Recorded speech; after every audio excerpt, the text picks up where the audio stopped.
I'm here to talk about focus today. We'll get into that in just a minute here. But a little backstory just so you know kind of where I'm coming from this stuff. So before real estate, like many of you I'm sure, I was broke. Proper broke, like no money. So we were living in my mother-in-law's basement, the highest accomplishment of all husbands, living in that basement, the worst time ever. And you know, at that point, we were just like, we didn't have any focus, we didn't know where we were going, we didn't know what we were doing. And when I found real estate eventually, through a big, long story I'm not going to bore you with, about 2 years into real estate, like Jeremy said, I was a Zillow guy. I had the Zillow drip on tap. So I was doing homes quick like that. So immediately as I got into the business, I got a taste of money. And I was like, oh, this is nice. Like having money is really nice. So I just kept piling up that, and then that became like my major focus, was just chasing money.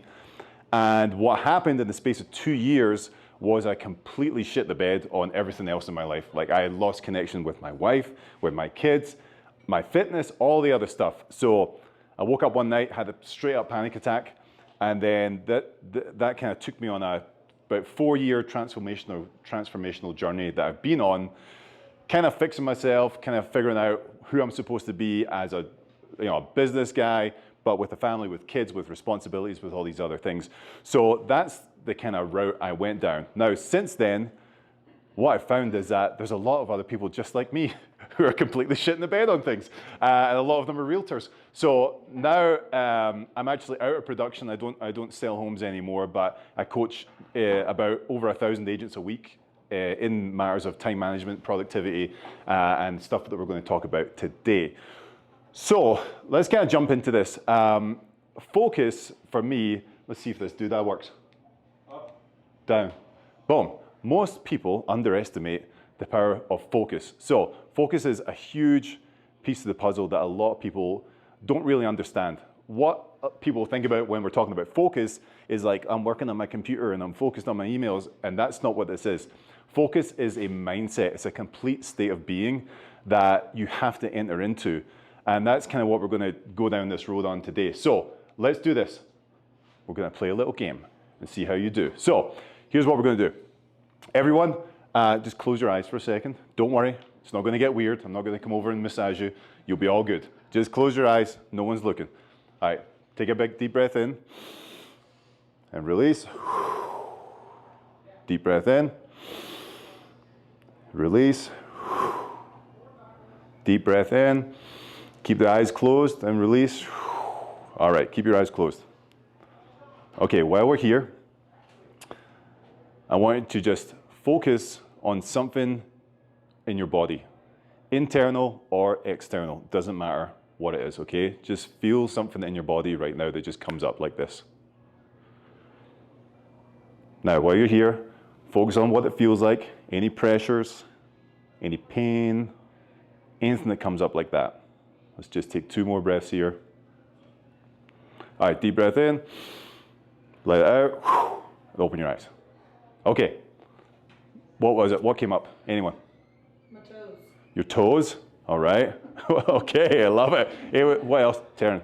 My child. Your child? Oh, yeah, okay. I love it. She's got a baby in there. Jeremy? Chest. Chest? Bobby? Subtle ache in my right knee. Okay, so I do this a lot with people, and what the majority of people feel is a pain or an ailment or something negative in your body. And there's a reason why most people get this. It's because when left to its own devices, your brain goes down a negative path and your mind starts to look for problems and complications rather than positivity and solutions. It's just a natural thing that's happened with evolution. Like we used to, when we're like hunting and gathering, we used to have to watch out for dinosaurs and shit that would kill us. So like your brain naturally is like, you know, like this. So it goes towards negative things, which was great back then. Now it's kind of tough because we go to negative mindsets naturally instead of going to positivity.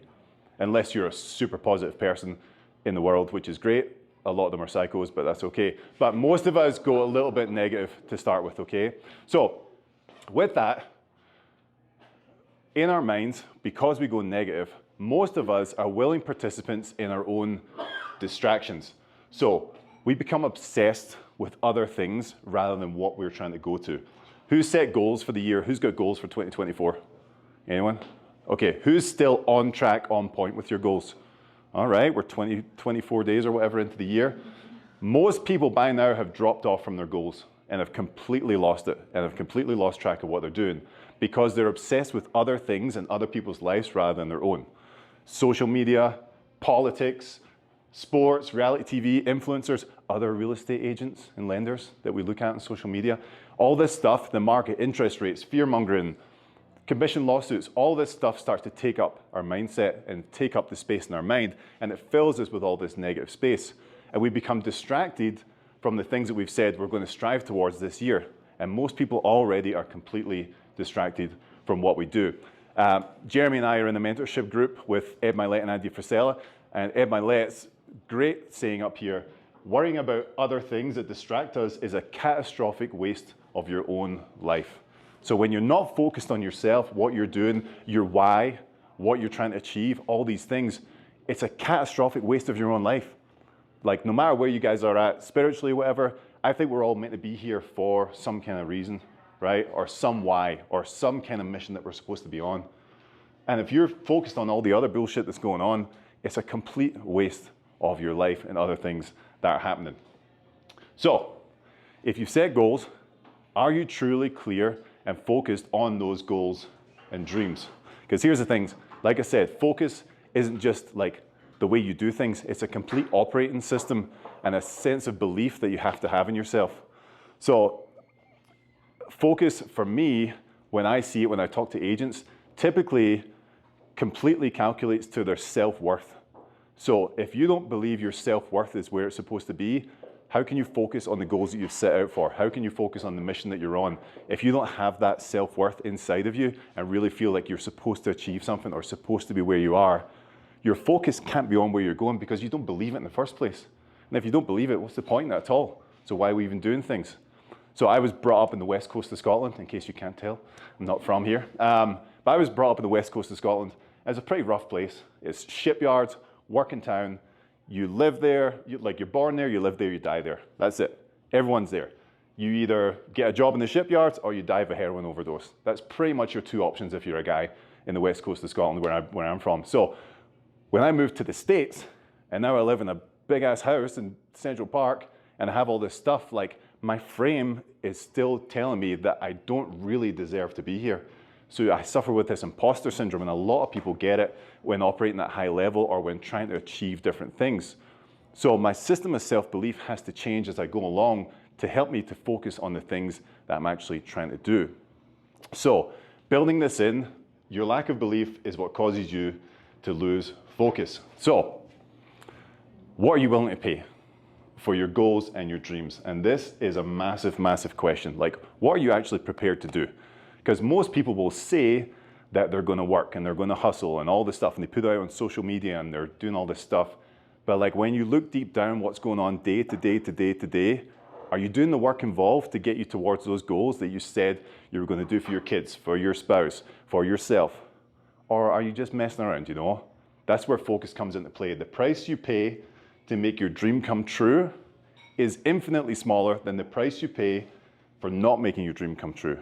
So the dedicated work and focus that you put into what you're doing day by day by day is infinitely smaller than the price you'll pay if you get to that age in life where you're just like, fuck, I wish I had done this. I wish I just pushed a little bit harder. I wish I had focused this. I wish I would have turned off social media. I wish I would have dropped that relationship. There's all these things that come up that we have to make daily decisions for, that if we don't do, we're going to pay a larger price in the future. Now, for me, I have a very, very simplistic thing that I do to help me with focus and the things I do and the way I spend my time. And that is one concept right here, which is anchors and propellers. Now, how we spend our time dictates the focus on our future. What we do day by day, hour by hour, completely dictates what happens in our future. So when I look at this here, I look at relationships, I look at the things I'm doing, the things I'm involved in, the time I'm spending, the rooms I'm in, the people I'm meeting, when I look at this, I think about my life as like a boat, right? Say we're in a little boat, right? And it's like a speedboat or something, but we're in a little boat. And all my goals and my dreams are on this island right over there. And I can see the island, it's right there. I can see it right over there. Any relationship I have, anything that I'm doing, any people that I'm spending time with, anything that I'm consuming, whatever I'm doing, I look at it for two things. Is it an anchor to my boat that's going to slow me down or stop me in my tracks, get me towards that island? Or is it a propeller? Is it going to push me there? Is it going to help me to drive over there? Is it going to get me going in the right direction and cheer me on as I'm going? If it's the anchor, it's dropped. If it's a propeller, I add on. And I've had to get ruthless with this over time. I'm a recovering people pleaser. Like I used to love, like all the time, I'm like, say yes to everything, yes to everything. I want to make sure everyone likes me, everyone loves me, and I'm cool, I'm the cool guy. And that's really fine for a little bit, but it catches up with you. Because once you start saying yes to everyone and everything, you have to start saying no to all these different opportunities that are going to come into your life, and you have to go end up turning them down. So anchors and propellers, if there's one thing to take away from today, forget everything else I'm going to show you and tell you, this is it. You have to really take account and be ruthless about what this looks like. Are the people in your office that you spend time with anchors or propellers in your life, in your business? If they're anchors, you need to drop them. Are the people in your life, the people you hang out with, the things you do, the things you scroll on social media, the TV you watch, how you spend time with your kids, you need to really think about, is it getting you closer to the goal that you set, or is it taken away? And it's a very, very, very simple choice to look at. So that's the kind of philosophy around focus. I want you to just realize that focus isn't just like, you know, I'm doing like 20 minutes of work and I'm super focused. Focus is a state of mind, a state of being, and it correlates to your self-worth and how you value your own time. Actually, we were on a mastermind call yesterday and someone said, what did they say? They said, time is money. That's what they said. And we stopped and I was like, that is bullshit, dude. I was like, time is infinitely more valuable than money, you know, which is the opposite of how we act. If I asked you guys for a loan of $100, you'd be like, oh, I don't know about that. But if I said, hey, can you stay for an hour and sit down with me and look at things, you'd be like, okay. And it's crazy. Our value on ourselves is so much lower than it should be because all of you guys are worth way, way more. So let's look at this. Focus. Getting some practical stuff here. If I could give you this thing, right, and you just put it into your business and it just clips right on and it gives you higher levels of stress, higher levels of anxiety, 40% drop in productivity, 50% more errors, and a 10% decrease in IQ. If I was like, hey, I can help you with this, I can put this in your business right now, would you take it? Of course you wouldn't. But you're doing it all the time. And that is multitasking. Hands up, who is a serial multitasker? Yes, yes. Keep your hand down if you're a liar. That's okay. All right, so multitasking is absolute insanity. And I kind of want to talk about this and talk about how we can kind of conquer this. But a little bit of history of how this kind of came into being and how it became like a popular thing to be doing. It was actually started in like the 1960s when like computers really started kicking in, right? And what it meant was like doing things quickly. So the people in the 60s or whatever, they were looking at these computers. I don't know why they were doing this, but they were looking at the computers and the computers were doing things really fast, right? Faster than humans could do it. So in their minds, they were thinking, well, it must be doing multiple things at the same time. It actually wasn't. It was just going super fast, linear-based task management like this. So they coined the phrase multitasking because they thought that it was doing multiple things at once. So they thought, well, to get more done, this is what we need to do. We need to start multitasking, doing more things at once. Now, obviously, computers these days, phones can do thousands of things at once. But back in the day, this is how this kind of came into the mainstream. So multitasking started to become a positive thing until we started doing studies on it to see what was actually happening. So there's a Clifford Nass study, and the takeaway from it was multitaskers think they're getting more done, but they're actually performing everything at a subpar level. Just not doing things to the standard that we should expect from ourselves and expect from our business. There's another study from Steve Uzel that says multitasking is simply the opportunity to screw up more than one thing at a time. And I'm sure you guys will agree with that. It happens a lot. So it's a real problem that we have. Now, there are certain things you can do when multitasking. You like my cats? Yeah, pretty good.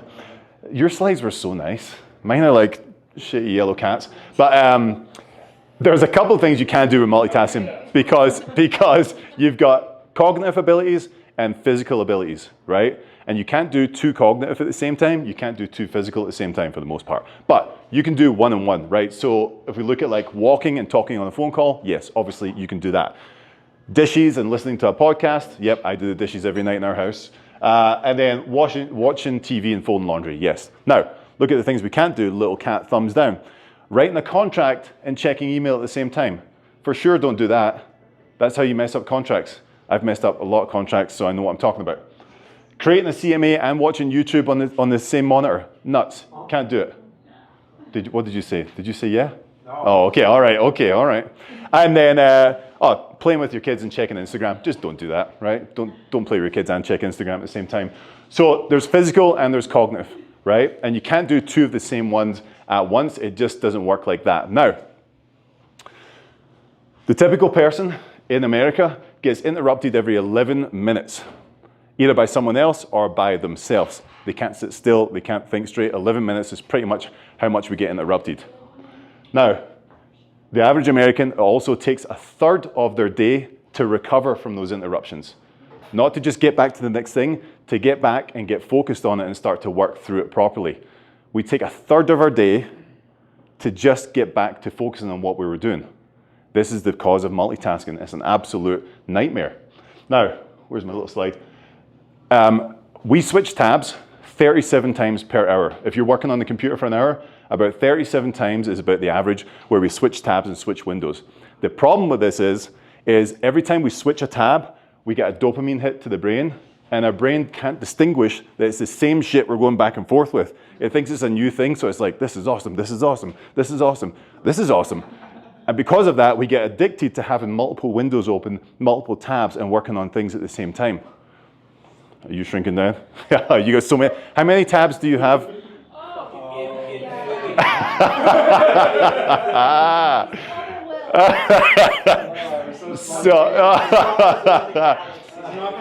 So now I don't want to pick on you because you know I love you. I'm talking to you as from a place. Hear the love in my voice when I say this. You're wasting between 35 to 100% of your focus when you're doing that. So maybe we can change that up. We'll see, a little bit. But this is a problem with multitasking, having things open, working in different windows. It's an absolute nightmare. So let's talk about a couple of things here. One of the books I read, and I don't suggest you actually read this book because it's pretty boring, but it's called Deep Work by Cal Newport. It's a big ass book and it's pretty boring for the most part, but what the takeaway is here is when we do focused work, which means closing all your tabs, closing all your windows, and focusing on just the things that we're doing. So if we're writing like a contract, for instance, just have that tab open, maybe the MLS that you're getting the data from, and that's probably it, right? Is that all you need for writing a contract? I've not wrote a contract in about a year. Yeah, something like that. Just the things that are applicable for that. Don't have your email open, don't have anything else going on, right? It's about deep work being focused. And focus is a big thing. So for me, when I'm working during the day, my phone is on do not disturb all the time. Now, that's not always the best thing with our industry because we are a reactive industry. We react to clients all the time. We're very reactive. But if we can start a proactive strategy, it will help you to focus and get more done throughout the week. So I have it on do not disturb. When I have it on do not disturb, there's only 2 people that can get through my phone, my wife and my kids' school. That's it. I'm focused on what I'm doing. And the only people that can take away from that is my wife and my kids' school. My wife knows what I'm up to, so she doesn't really bother me that much. And of course, if the kids' school phones, they've probably done something bad. So I have to go and fix it. So deep work is a huge, huge part of how I operate. And just think about what can be done here. Inside deep work of what we do inside the real estate. Oh, let me see if I can find this right slide here. Hold on. Anyway, well, deep work for us would be building out listening presentations. Sorry, Jeremy. Marketing strategies, you know, open house strategies, any kind of thing that we have to work on our business for and not in our business. That's like that deep work thing. Like, what can I build this week that's going to get my business forward? And all of the things that I do inside of a deep work session when I turn everything off is always correlated to my goals. So the goals I set for 2024 is the only things that I work on when I'm super duper focused. Every other thing, like admin stuff, email, all that stuff. By the way, who keeps email open on all day on their computer? Yeah, of course you do. Yeah, you need to stop doing that. You guys need to figure this out. I've got a video I'll send you guys later all about email management. You need to get off your email and do that. So yeah, for some reason, email became like the most important thing in our lives, which is absolutely nuts. So I check my email twice a day. I do 11 a.m. and then I do 4 p.m. and that's it. And then I also set a lot of boundaries as well, which we're kind of getting away from, but like focusing on the things that are important to me. For me, when I set goals for the year, I have business goals for sure, but I also have family goals. I have physical goals. I have spiritual goals, whatever I'm trying to work towards. So for me, I don't even look at my phone until 8 a.m. when the kids are out the door and I've dropped them off at school. I don't even look at anything going on my phone. I don't answer my phone after 6 p.m. I set boundaries with clients. I set boundaries with agents that I work with. I just don't do it. And because I have those focused, dedicated times, it helps me just to get more done. And when people know what my boundaries are, they actually work with me better. And I always talk to agents about this, about setting up boundaries so you can be focused on what you're doing. Because how many times are you sitting at the dinner table with your kids and your phone's going bzz, bzz, bzz, bzz, and it's that fucking client again. And you're like, son of a bitch. And you're like, and I'm like, I'm going to have to decide whether I'm going to answer this call with my client or I'm going to hang out here with my kids. Ooh, I'll take the client. So it happens all the time. We're just reactive like that. We're the only industry that we say we're available 24/7.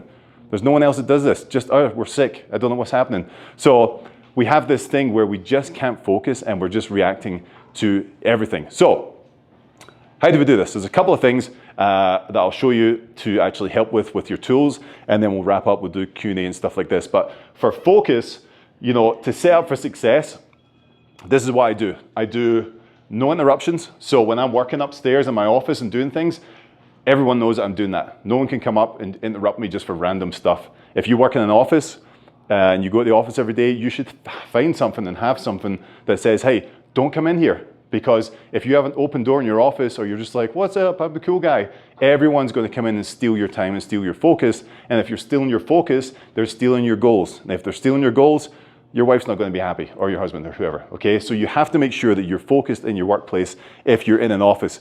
No distractions. Do not disturb. Turn that phone off. Do not disturb. Close all those tabs. Close all that stuff. Make sure that nothing else apart from the stuff you're working on is up and running. No multitasking. You guys know, we just said that already.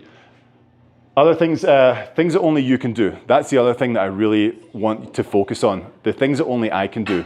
If there's stuff in my business that can be outsourced, and this is a whole nother conversation, of course, but we've got to start outsourcing more. Outsource, outsource, outsource a lot more than you're doing already. If you don't have a TC, get one, it's worth the money. So all that different stuff that you're too busy focusing on and you're working in your business and not on it, you should really think about outsourcing a lot of that stuff. Two more, your prime time. There's an app that I use called Rise, R-I-S-E. It's a sleep app. And it just sits next to your bed and listens to you sleep or whatever. I don't know how it works. But when I wake up in the morning, it shows me like a curve of where my energy dips are going to be throughout the day. So it's like, hey, 10:30, you're going to peak. That's when the most energy is. And you're going to dip down at like 1 o'clock. And what I can do is say, okay, when my energy peaks, that's when I'm going to do this focused work of creativity. And then when it dips, that's when I'll do my admin stuff, right? That's when I can do all that stuff that doesn't require a lot of my brain power and working on it. And saying no to shallow work. Like I said, saying no to the stuff that you shouldn't be doing. This is, if you've ever seen the Eisenhower Matrix, this is box 3. This is stuff that you need to get rid of from your business that we can go into on another session. Now, what's that? It's just chocolate. Okay, all right. So, a couple more things, guys. Here's, when it comes down to actually working and focusing, there is nothing worse than a mess, right? And I know this is like housekeeping stuff. It's probably mostly for the guys. But If you ever heard this term, it's called I think it's called mise en place. I don't know, it's French. Is it? What is it? Mise en place. Mise en place. Thank you. Merci. So, so this is a term in kitchens which means putting everything in place. If you ever look in like nice kitchens, or if you ever watch like The Bear or any of these shows on TV, everything's dialed in, right? Before work starts. So all the physical stuff is prepped, the environment is prepped for success. Everything is done the night before to get ready for the work tomorrow. The work tools are out and running and ready to go, and everything's kind of ready to roll, right? And it's the same thing with us. We should be ready for the next day. Like for me, I have a morning routine. So I get up about an hour to an hour and a half before my kids get up, because when I know my kids get up, that's when chaos begins. The day goes rapidly downhill when the kids wake up. In a good way. I love going downhill, but they definitely take it down the way. So I have to make sure that I'm done. So I get up in the morning, I do my journaling, do all my stuff, but then I look at my calendar, I look at my task list for the day, and I make sure that I'm ready to roll, so I'm focused. So when the chaos comes and goes, I can get back to my focus easier. If I haven't done that first and I just wake up in the chaos, it takes so much longer for me to get back to figure out what I'm supposed to do this day. So having your stuff ready to go is massive. And then last thing I'll say here is our brains are made for creativity, not for storage. And it's a good thing, but it's a problem for a lot of us creative types because our brain goes nonstop. You're working on something and you have ideas and ideas and ideas and ideas and ideas. And you're like, oh, I should do that. Well, I'll switch to this. Yeah, touch the nerve there. Touch the nerve there. But I'm the same way. And the problem is, it takes me into that switching place because I'm like, if I'm working on one thing, get an idea, I open another tab and start, oh, I should do this. And then I'm going back and forth again and I'm down the rabbit hole. So when I'm focusing on the work that I'm doing, I'm dialed in, but I always need to have something to be able to brain dump on. So whether it's a notepad, notes on your phone, whatever, have it sitting on your desk so you can just dump your ideas, get them out your brain and stay focused on the thing you're doing, and then you can get back to work. So that's definitely a big tip for sure to brain dump your day. So I've got one more thing to show. Are we good on time? Good? Okay. So I need to plug in the iPad for this one. Can someone help me? Okay. So I just want to show you, what is it? Thanks, guys. Thank you. So I just want to show you one tool. I don't need the keyboard, just the thingy. Thank you. That I use that helps me keep completely dialed in and focused on what I'm doing, and specifically on my goals. So I need to do this. Thanks, Jeremy. Well, that's my wife. Mackenzie. Not bad, huh? Answer. Not too bad, huh? You like that? Okay, so so let me show you something that I do. Boom. Let me move this over here. So, like I said, Jeremy and I are in a mentorship group with Andy Frisell and Ed Milet. And there's a strategy we use called the power list. And I am all about this. Since I started using this like 2 years ago, it dramatically changed how much I've been able to focus and get done in my day. Like night and day difference. Same for you? Yeah. So, and it's really, really simple. So if nothing else, this is a tool that's really going to help you get to where you want to go. Now, all it is every day of the week. So if we go Monday, by the way, my handwriting's awful, so don't worry about it. Monday, Tuesday, Wednesday, Thursday, Friday. Boom, boom, boom, boom, okay?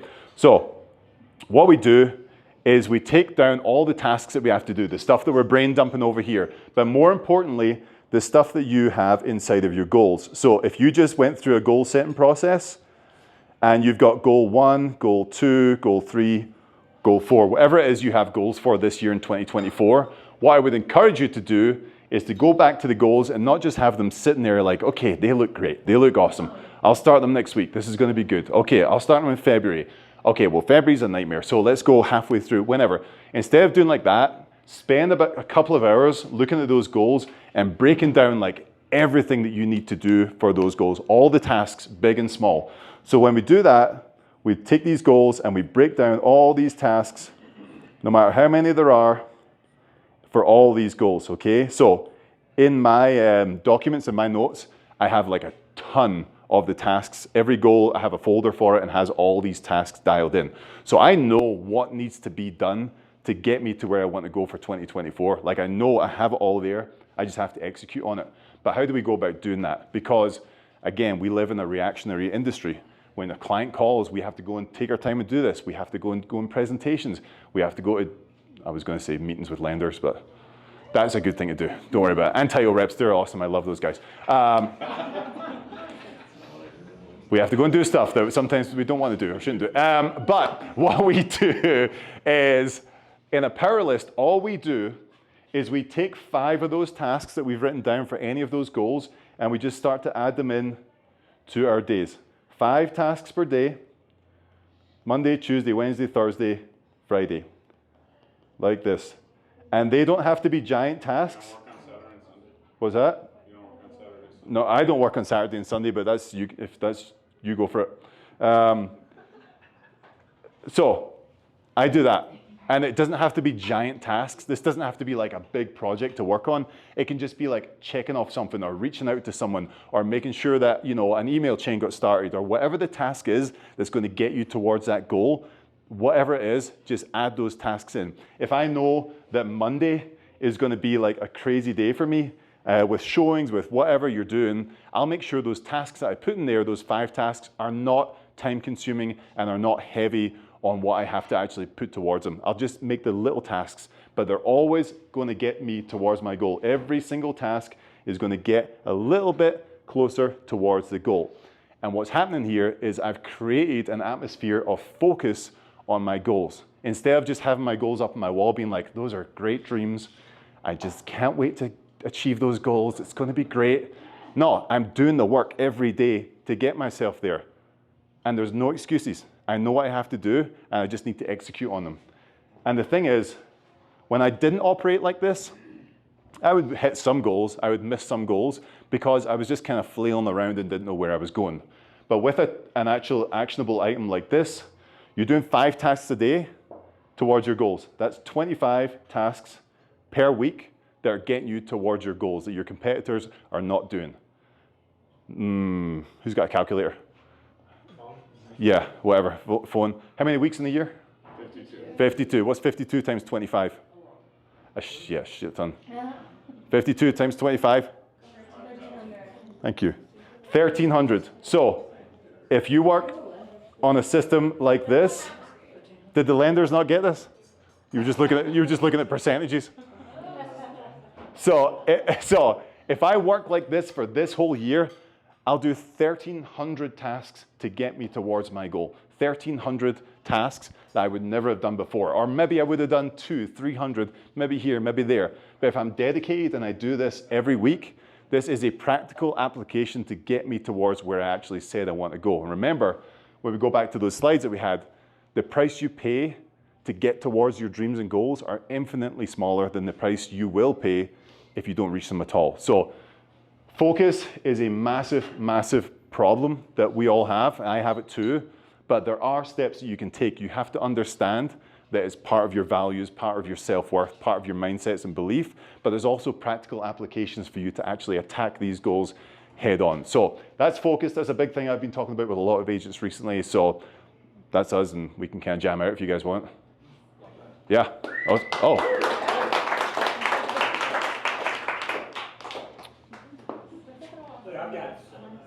I've got a question for you. Sure. So I think that something extremely common for all of us are, whether it is meetings, phone calls, say you're on the phone with a client and something is supposed to, on your calendar, it's supposed to take 30 minutes. Yep. Now you're coming up on minute 29 and they're still rattling, maybe you are. Mm-hmm. So what is your strategy per se for ending something on time, starting something on time, setting those expectations and boundaries? Yeah, so the preparation was bad up front. So you haven't prepared the client or prepared yourself to have this meeting in the time it's supposed to take. Problem is, in our industry, you do well if you're a chatty Cathy, right? A people pleaser. I'm all about, hey, what's happening, high fives. The problem is, we usually take 10 to 15 minutes of pleasantries before we get into the real shit. It happens all the time with everyone. So you need to set the boundaries up front, and boundaries is where it's at. So for me, I'll try and pull it up, but I don't take meetings unless people book into my calendar with Calendly. But in Calendly is qualifying questions that they have to fill in. So let me show you. Because a lot of these guys, let's see, Calendly. Oh, I can't do it. But well, you know what? Let me find it here. Let me see if I can just pull up. Oh no, I've got no internet. Don't worry about it. But basically, it says like for the agents I work with, when they book into my calendar, it says, what is the purpose of this meeting? I want to meet to talk about marketing. Okay, what have you done to rectify this problem first before coming to me? I've done A, B, C. Okay, what do you think I can help you with and should help you with this problem? Blah, blah, blah, blah. And there's a couple other questions, but basically I'm pre-framing the meeting to make sure that it isn't just a runaway train, because we're all guilty of it. We can get into the pleasantries and talk and talk and talk, but if I really, really care about Jeremy, if we have a half-hour meeting and it's about his goals and his dreams, I'm doing him a disservice by taking 10 minutes to bullshit with him, you know? That's not what it's at. I want to take the full 30 minutes to be like, okay, boom, let's go. What are we trying to work on here? And we work through it together. And then at the start of the meeting, I say, I've got a hard stop in 30 minutes. I need to be out here in 30 minutes. And I just frame it like that. So that's the way I do it. Because here's the thing, and I found this with clients when I stopped answering my phone after 6 p.m. and I stopped working on Sundays, even when I was in production, I would tell them that up front. Sorry, there's still a picture of my wife up there. It's probably putting you guys off. I would tell them up front. I was like, hey, listen, I would love to work with you guys. Here's the deal. After 6 p.m., I don't answer my phone unless it's an emergency, and then we'll see what's going on. Also, I don't work on Sundays. So if you need to see a property on Sunday, I'll find someone to show you it, but just know that I'm not available. And you know what happened? My level of client retention went because they respected what I was saying. Instead of being like, please work with me. I work 24/7. I'll do anything you want. Like they were like, oh, cool. Like he's got values, he's got standards. It worked a lot better. So I feel like with agents and with clients, if you set boundaries up front, the respect level goes up, you know, because think about, you can't do that with your doctor. You can't do that with a lawyer. They're not going to be like, yeah, just come and sit there all you want and just talk, talk, talk. We're the only industry that does it. We're time wasters by nature. So I feel like if you set boundaries up front, you'll get the agenda done. Yeah. Hey, Alan, you said you were a recovering people pleaser. Yep. I thought that was, yeah, so. You Yeah, got so to said that he wasn't point, in production. you got to that point, right? You ran out of time, you had to make a change. I mean, what did that process look like with essentially cutting people off, you know? It wasn't easy. It was a little easier for me because my wife is like the opposite. She's like, oh, I don't like you. And then it's done. It's done. So I was like, that looks good over there. That looks really nice. Yeah, I just had to, honestly, I can't remember who I was talking to, but it was really just like, do I want them to succeed or do I want myself and my family to succeed? And really that was it for me, because being a people pleaser, saying yes to everything, there's no way to get ahead because you're bogged down with all the things you're saying yes to. So I just had to make a real switch up, and it's not easy, and people will not like you when you do it. Especially people that you've been saying yes to forever, when you finally have to say no. That's when relationships end and sometimes go sour, like I've seen personally. Took 3 years to recover one relationship because of that, from an agent I used to work with. And yeah, but again, going back to Jeremy's thing, my why is bigger. My why is taking my kids and my wife to a place that we never thought was possible before, and creating, you know, not generational wealth, but generational giving and generational community building. That's our big why. So I can't do that if I'm just giving up time to every Tom, Dick, and Harry who wants, you know, an hour of my time. So yeah, so that's kind of it as well. I just kind of thought of something to your point as well with meetings. Why do we make meetings 1 hour long as standard? That is nuts. Meetings should be 15 minutes to 30 minutes maximum. There's no meeting that should be an hour long, unless you're sitting down to have dinner and chat, like cool. But if I'm meeting an agent or meeting a client, they're not getting more than 30 minutes, you know? So anyway, but that's the people pleaser stuff for me. It's hard though, it's a continual thing, because I do like being a people pleaser. I like being liked, you know? It's very hard. I think another thing with those meetings is, like, when a meeting doesn't happen, to actively have something to plug in. No, that's a great idea. Yeah. So you have your task list and go grab it, like when a meeting cancels, because then you're not wasting that 30 minutes Yeah. and waiting for that next meeting. You're just sitting there like, okay, next new meeting. Yeah. Just sitting Yeah, that's where that comes in really handy. Because if they don't show, you can just also, if you don't show it within 5 minutes of the meeting started, the meeting's cancelled for me. I'm done. You're done. So I'll just cancel the meeting on Google Calendar and say you didn't show up to the meeting, and that's that. I get pretty ruthless these days, but it's good. I love it. But yeah, exactly what Jeremy said. If someone doesn't show or the meeting no shows, yeah, just slot one of these tasks in you have planned. Because the beautiful thing about this system as well, it might take you to 6 p.m. to get all these tasks done. But if I get all these done by 1 o'clock, I'm chill. I'm going to hang out and do whatever I want, you know. So it's a really cool system to work through as well, for sure. So what got you out of production? I mean, obviously it's a real slog and we're all in it. Yeah. You know, what was the moment? Yeah, well, honestly, I kind of moved in. I kind of fell into this like coaching role. Honestly, like my kind of story and all the kind of stuff that I kind of had to do the work within myself. It started resonating with a lot of other agents. So I was like, oh, like not everyone struggles with this stuff too. So I just started kind of helping agents, coaching agents, and doing that. And now I do that full time. Honestly, I was still doing production. My wife still does a little bit of it, but once the income from the coaching started to surpass the production, I was like, oh, I'm done. Yeah. So yeah, but also I was never good at it, if I'm real honest. Honestly, I was never a good sales guy. You know, I'm good with people, but I was like, he sells 40 to 50 houses a year. Like, I don't do that. I was doing like 10 or something. Never sold a house.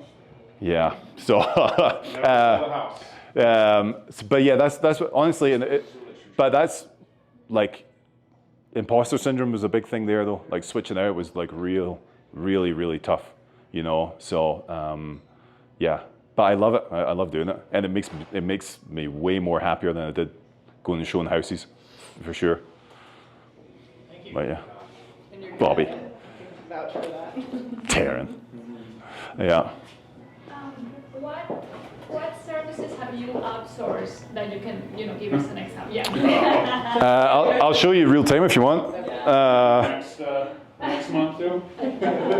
So I'll show you this. Wait, before I show you this, so there's a book. If you feel like you're strapped for time and that you need to figure out a lot of stuff, there's a book called Buy Back Your Time by a guy called Dan Martell. He's a big Canadian guy. Phenomenal. And he uses this matrix called the drip matrix, right?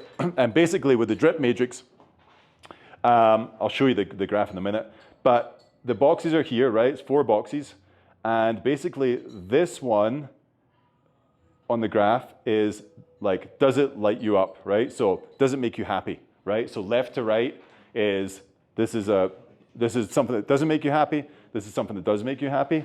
And then this arrow here is this thing makes you money and this doesn't. So really, if you look at it, right, this is the box that we should be working in because it makes us happy and it makes us money and different things like that. So you can look at it that way. I really like this way to look at it. So I'll just show you real time the shit that I'm doing.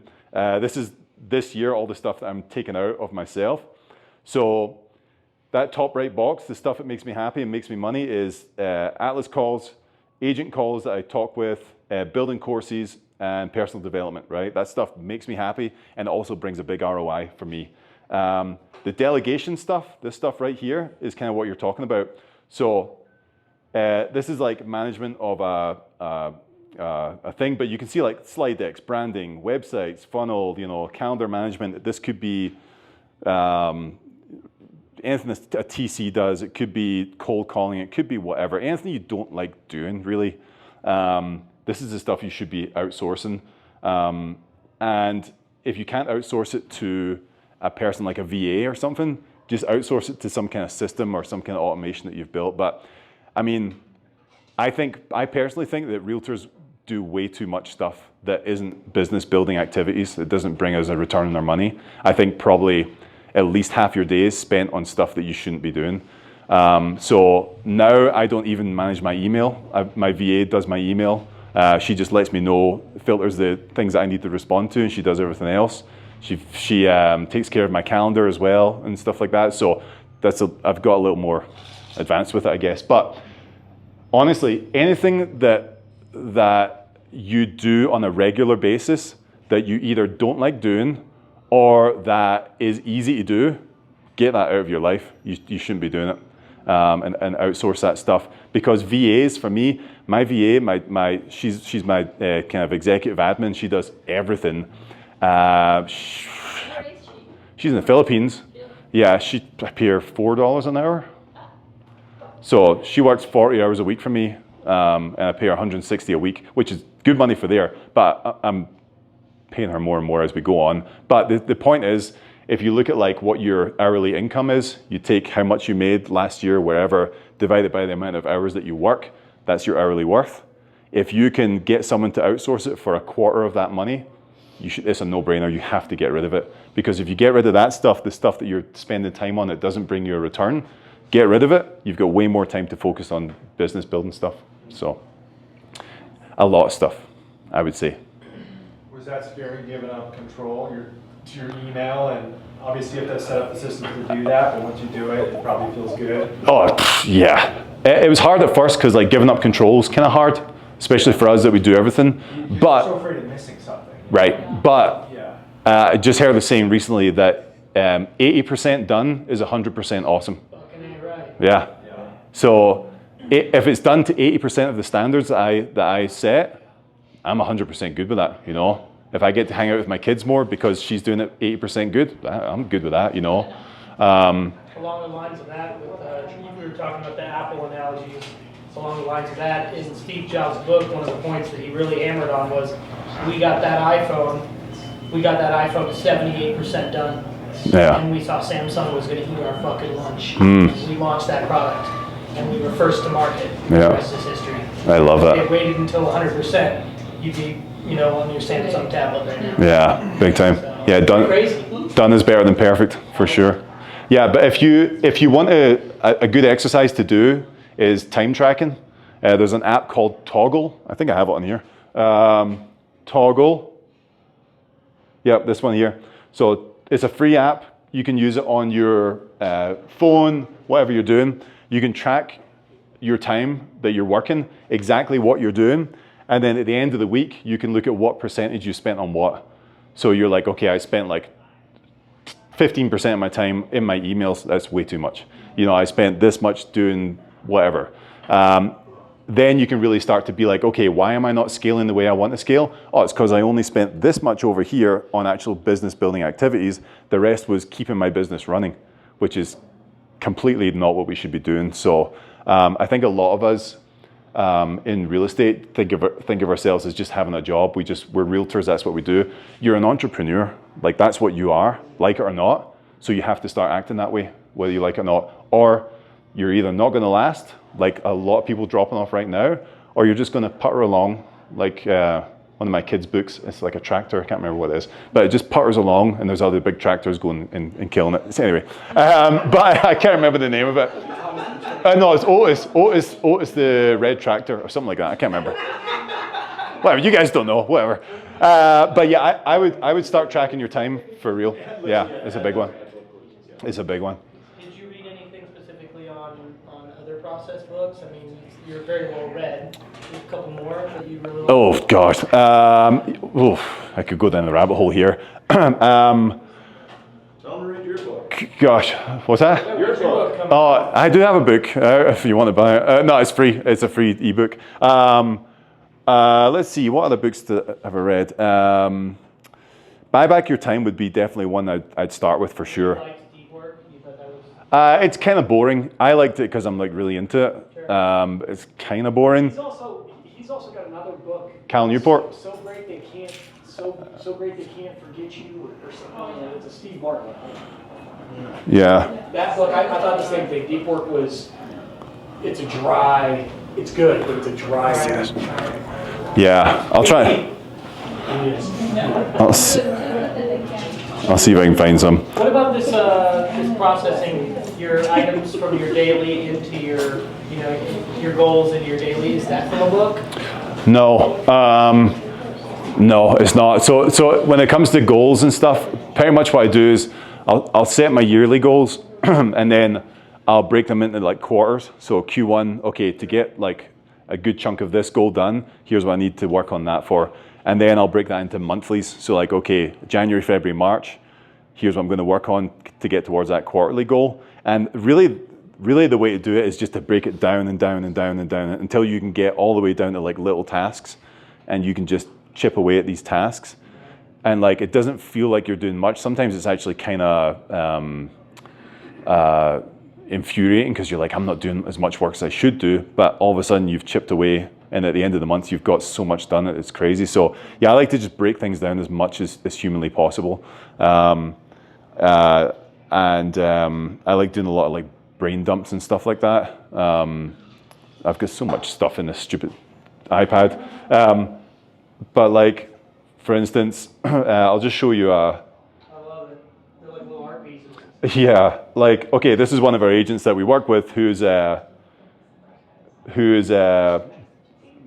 is it? Let's see if I can pull this. Oh, these have to be connected to the internet, I think. But anyway, basically, I'll take a goal, right? So let's just pull this up. Let's start. Oh, I don't know what's going on here. I think there might be an internet failure for me. Okay, so say I have this goal, right? Whatever it is, if it's to, create 10 listings from open houses or something like that, right? I'll just start to break this down. Like, okay, like what do I have to do to get here? Okay, well, I have to get signs and marketing, and I'll break that down. Okay, I have to do this to get the signs and this, and then I'll just keep on breaking these down till like I can't go any further in these tasks. And then I'll start with this, then I'll start with this, and then I'll kind of go up the ladder like that. So honestly, simplicity versus complexity is like what I try and do, because like I'm not that smart. I'm just good at working. Like if I know what to do, I can get it done. I'm disciplined, yeah. Right? And that's like the biggest thing. That's where focus all comes from. Well, so which will really separate most agents out. I'd say most agents with short-term memory, only been in the game for 5 years or whatever, and it was easy, yeah. And now it's hard, and now you have to do this shit. Yeah. And that's why a lot will probably leave. 100%, because none of them know. Yeah. Like you don't know what it was like. That's why. But if you think about if they can figure this out now, obviously we had a different market back in like 2008 and all that stuff. But like you think about the people who started in that time, started their business, like Serhan and people like that.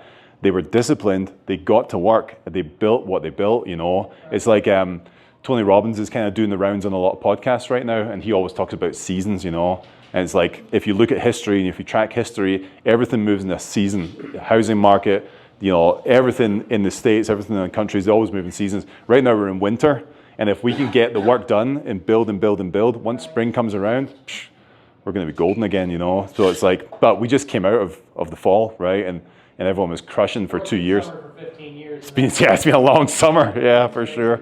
But yeah, I think if a lot of agents don't understand or don't know how to adapt this kind of mindset, it's going to be a real problem for them in the coming years, for sure. Rather than throw in the buyer agency conversation, yeah. The market might change. Right. You can see a big reduction in agents. Yeah, for sure. Even with mindset, like this. That's why these are so important. Like if that comes up, like how many agents do you know are going to freak out, and they're going to be a complete frame of just victim mentality and scarcity, and they're not going to know how to operate. But unless they can reframe and start to look at some of these different tools, like they're toast. It's good for us. Right. We're going to crush, but it's not good for them. And so something will happen, and most of the agents will react when it does. And so if you take this 2 years or whatever time to prepare, you're only bettering yourself, right. You're only bettering your focus, you're only especially if you're able to balance and right. not burn yourself out and actually like your life. Right. Yeah. I mean, you're totally right. We're fucking stupid insane about, because we all did it. We all got in. I would assume most of us got in when this market was amazing, and you got hooked on those fast wins. Mm-hmm. But then you had kids and you had a family and other shit Bad came habits. up, and now you're like, fuck, man. I'm like, I don't really, you know, and we're all the same thing. Like, I just need one more rental property. Get out. It's not a strategy. Yeah, So, it's interesting. big time. Yeah, You're gonna see that all of our whys are the same. yeah, Fascinating. Like, we're not that different. Yeah. So, how do you differentiate? Yeah. In coaching as many agents as you do now in the mentorship group you're in, and you hit on it at the very beginning, our industry has this mentorship, they hear it from mentors, and they hear it from other agents of the 24-hour availability, be there when your clients need them. So as you're talking to people about savings batteries, because it's an emotional attachment to being available 24/7 as much as it is a logical. So how does that conversation, how do you fight against an industry that has built that thought process? Because it's not just realtors, it's lenders, it's how, you know, you're... yeah. You're gonna have to pardon my French here, but I tell people how it is, and if they don't like it, they can go fuck themselves. You know, like, that's it. I don't care. Like, if you don't like that, go and find another agent. No problem. I don't have any problem with that. But if you want the real shit and you want me to show you how to operate like this, cool, let's go. You know, and that's it. But again, scarcity mindset versus the abundant mindset, right? I know what I want from life. I know how I want my life to look. I know what I want my kids to see me acting like. So I'm not going to change that for anyone. Again, that's where the people pleaser thing has to die, and I have to come out the other side, right? So that's kind of it. That's the kind of mission that I'm on. I'm trying to change that we are just these like slaves to whoever calls us, you know? It's nuts. It's absolutely bonkers. And social media just gives us this complete false reality of all this stuff, you know? Like all these like people with hustle mode. We're the industry that takes pictures of our laptop on a fucking beach. Yeah, dude. And show people that we're writing a contract at 9 o'clock at night from our car on the side by side. Why is that glorified, you know? No, I don't, like that's... And we're taught it in the very fucking beginning. What you're not seeing there is the kids outside of the frame looking for their parent to engage with them. And they're like... You're on the side of I-70 walking home. Yeah, yeah. Faster than mommy can drive you. Yeah, for sure, you know? So it's like, it's a sad reality, and they're going to learn one way or the other. They can either learn how to figure it out, or they're going to learn when they lose relationships, you know? And I am not going to go down that road. I saw and I have to see where it was. I was told it was an old Coca-Cola commercial. I can't source the original. Where it talked about life is 5 balls that we're juggling. And so you have family, you have your body, you have your business, you have all these things. And family is the only ball that is glass. All the other balls are rubber. So if any of them hit, we can recover, we can bounce back. But if the family ball hits the ground, it's glass, it never comes back the same way.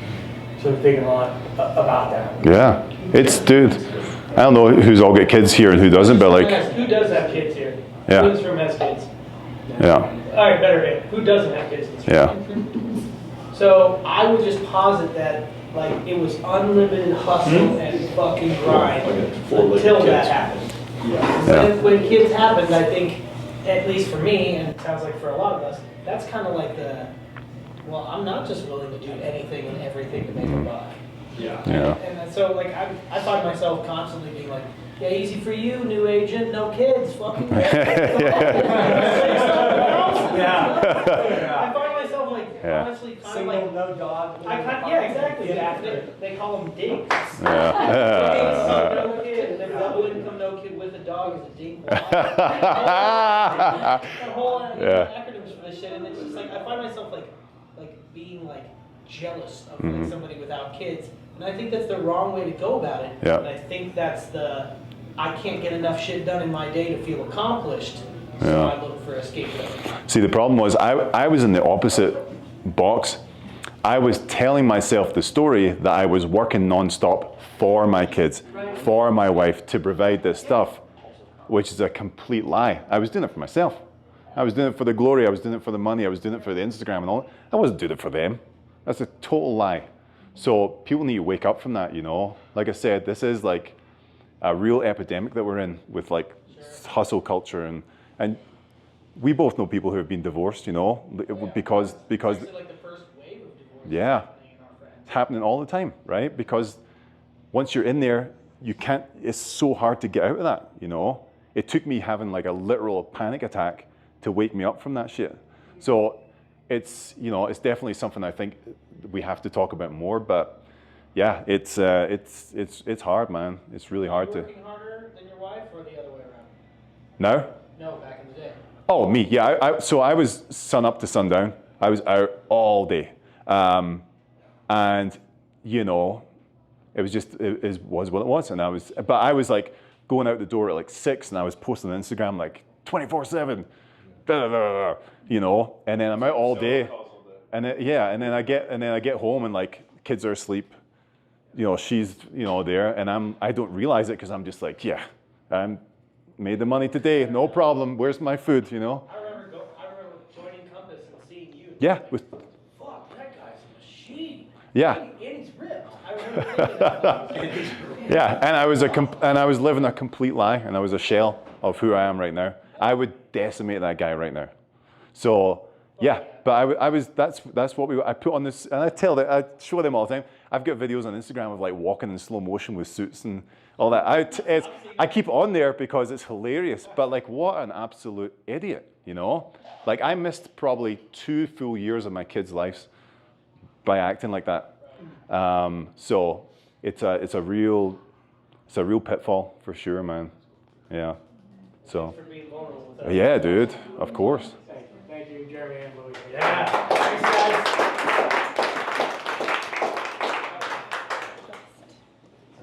Jeremy, Party. speaking of party. Let's go buy a Can I get suit. some market predictions? Market predictions. Yeah. Tell us what you see coming down the pipe. I think that